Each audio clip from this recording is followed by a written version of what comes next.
Hi, it's Bobbie from Fifth Avenue Cakes, and today we're going to work on something a little bit different. We're going to be working on pressure piping figures. So what we're going to be doing is pressure piping the doves that you see on these autumn wedding hearts.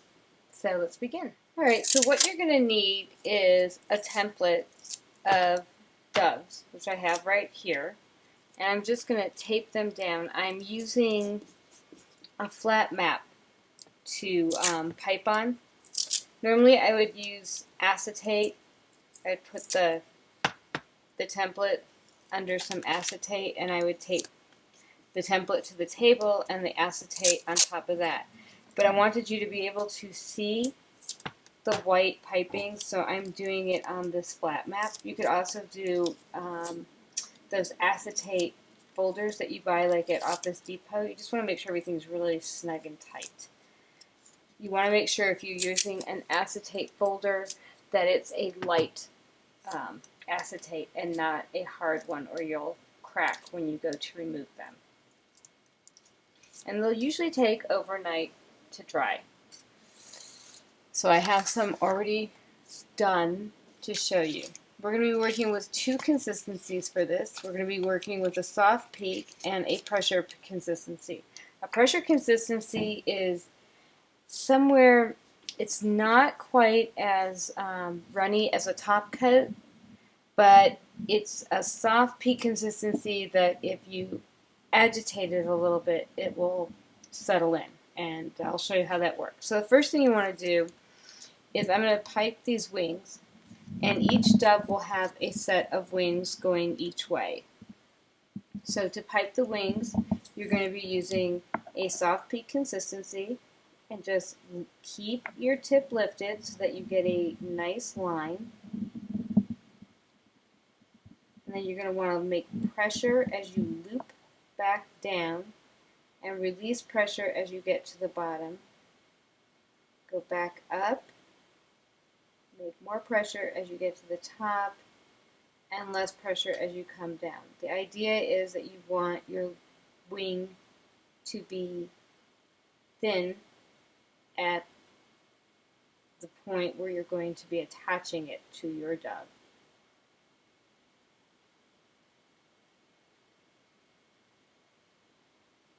And if you feel that your soft peak is too soft and you're not getting the lines that you need, you can just go back and make it a little bit thicker. But I'd much rather have it where I could work with it. So that's your wing. And have a cup of cool boiled water and a brush just so that you can take off your takeoff points. And I'm going to show you the wings one more time. I'm going to come in on this side, we'll go this way. So you want to keep your, and this is the number 1 PME tip or nozzle. And then as we loop, we're going to make it much thicker, and we're going to release pressure as we come down towards the bottom. And you're going to come back up. It's just a series of loops, and you're going to come back down.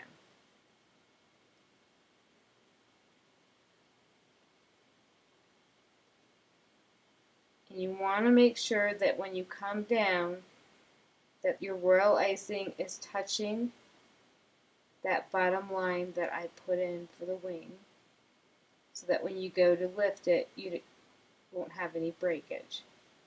Now I would suggest that you make about 10 extra doves and wings, just because there is breakage when you lift them up sometimes, and I would hate for you to not have enough. So then for your dove, as you can see I have a dove drawn in. We're going to do the back wing first, and we're still using our soft peak consistency, and we're going to loop. We're going to do the exact same thing as we did for the separate wings. And the same thing in here, we're going to, for this front wing. Now the wings that we're doing are going to lay over your front wing so that it looks like it's three-dimensional. Just like I said, try and keep it as thin as possible, releasing that pressure as you get to the bottom, to this area right here. Now we have our pressure consistency. Oh, actually we do not. We have the tail. The same thing for the tail. And for the tail, I find it's easier to work from the top to the bottom and come in.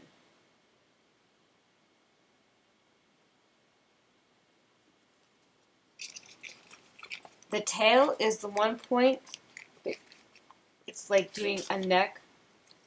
If that's where your breaking point is going to be the worst. So keep in mind when you lift to be very careful.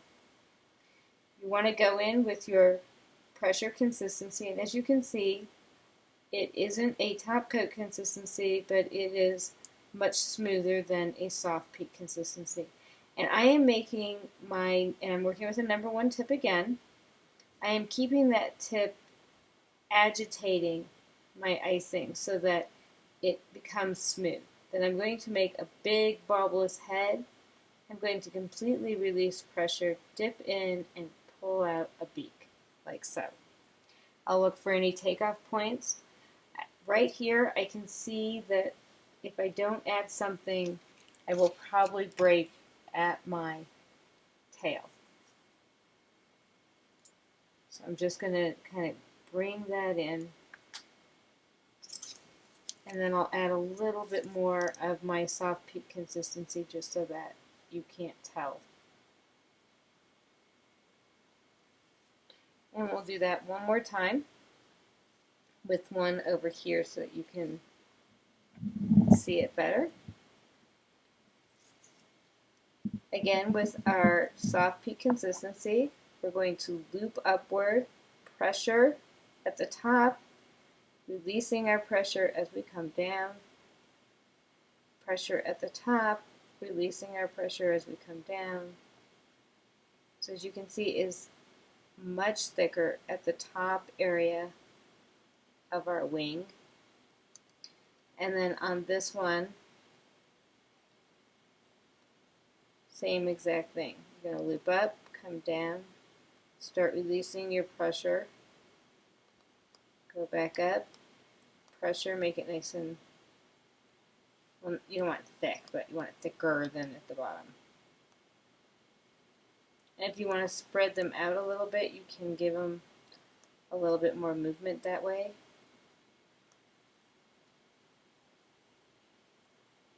And the same thing with the tails. I said I work the tail backwards, and there I have a nice little takeoff point, so I'm just going to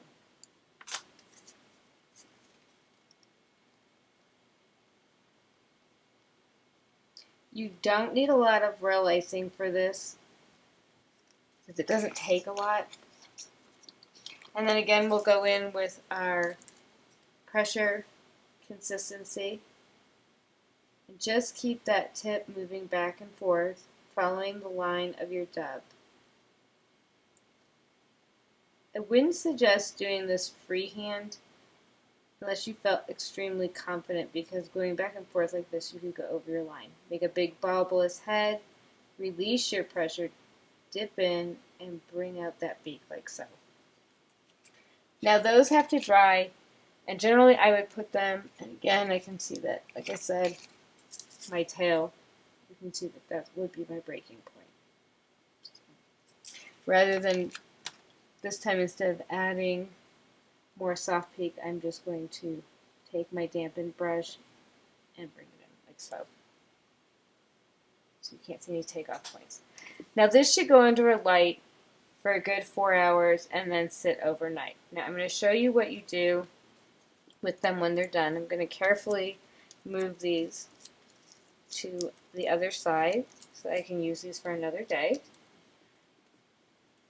And having them on this mat makes it easy to move. Whereas if they were stuck to my table, I would run the risk of breaking them.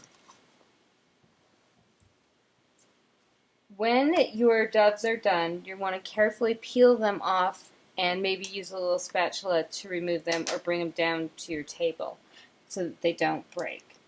The next step is Here's your wing that you made, and here's your dove. So what we want to do is with our soft peak consistency icing, we want to carefully take the wing and at the very bottom add just a little bit of real icing, enough so it'll attach. Place it where that divot is, where you made your first back wing, or your second back wing actually. And then take a little piece of foam, just something soft. If you don't have foam, rolled up paper towel, but something soft that won't hurt your royal icing. And let that sit for several hours to dry. And once it is dry, I'm going to carefully move him so he can dry. You'll end up with a dove that has a 3D wing. Okay, so that's how you pressure pipe doves. I'm going to go on and show you how I decorated the heart. Alright, so I've got my heart covered, and I'm going to be working with yellow royal icing because I want to be coloring everything gold. And as I mentioned in the Marie Antoinette video, that if you're going to color something gold, you want to make the icing yellow, and if you want to color it silver, you want to make it gray. So the first thing we want to do is just bring in a loop. Now you have to remember that you have those doves, so I'm going to be putting my doves in the corner here, so I'm going to take a number 0 tip with soft peak consistency royal icing, and I'm going to lift it up so I can get a nice little curve to my icing. And I like working with the 0 because I want a fine line. I don't want anything too bulky. I stop just a little bit at the tip of my heart so that I could get that point. And then I'm going to come around, keeping my tip up so that I can get a nice curve, and bringing it down. And then I'm going to fix my little line over here gently with a dampened brush.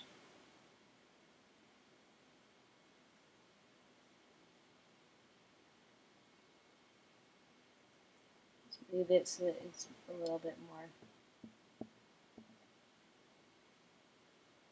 so it's not so bumpy as it was. Give it a nice smooth texture. And then I'm going to go in with a number ST50 PME leaf tip, and I'm going to show you a fun way to do roses. So you want to get the tip as close as you can to the surface without actually touching it, and this is a pressure piping technique, and go around in a circle like you would with a ribbon heart, and just release pressure as you come around. It gives a cute little look to the heart, I mean to the rose.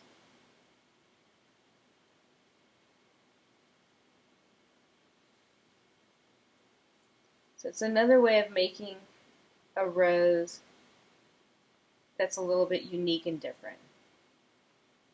And you can put as many or as few in as you want. I usually like to keep them in odd numbers if I can. That one came up a little bit higher than I want, so I'm going to remove him and do it again.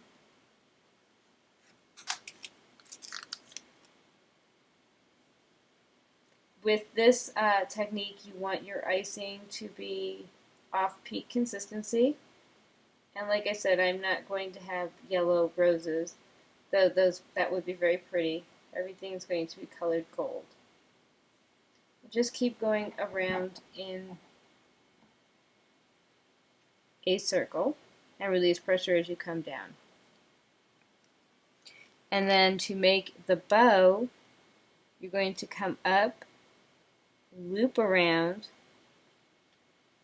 and come back to the center, release pressure, and do the same thing the other way.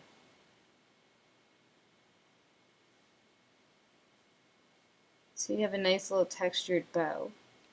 And then come underneath and with a lot of pressure as you pull out, and then release pressure hard so that you get a nice little tail. I'm just going to turn this so I can get a tail on this side that matches. So pressure as you pull out so it's thin and you get that pretty tail.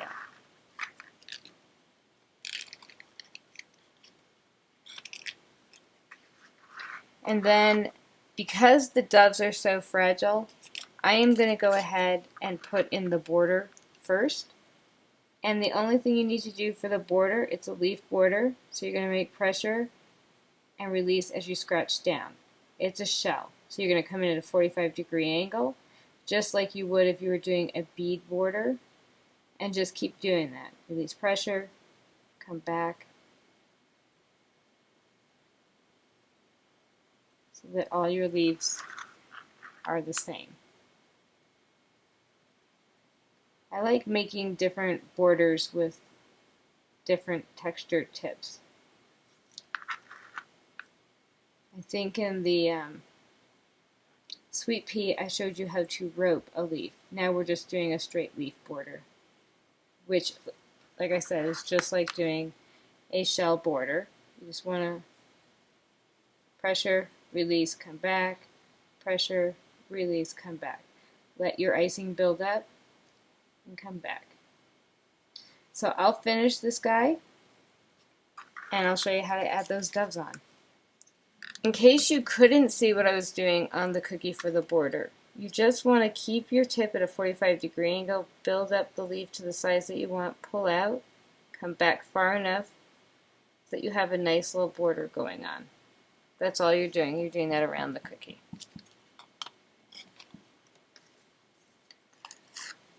So now we're going to add our doves in. Excuse my hand. Be careful with these guys, they are fragile. So you're going to take your soft peat consistency icing, put a little bit on the bottom of each dove, and I like to go a little bit down. And then I like to take a Q-tip so that I can hold it on there and I know I'm not going to hurt it. And I want the dove beak to be coming down towards that bow. So you want to hold it for a few seconds just so you get it to kind of stand up just a little bit. And then again, we're going to do the same thing. We're not adding too much, just enough. You don't want it to come spewing out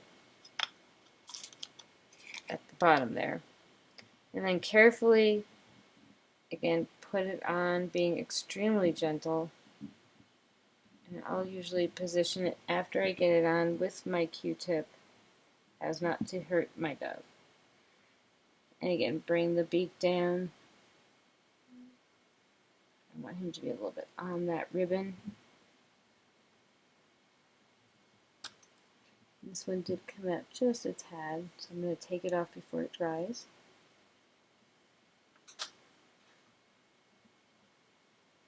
And that's it. That's all you have to do.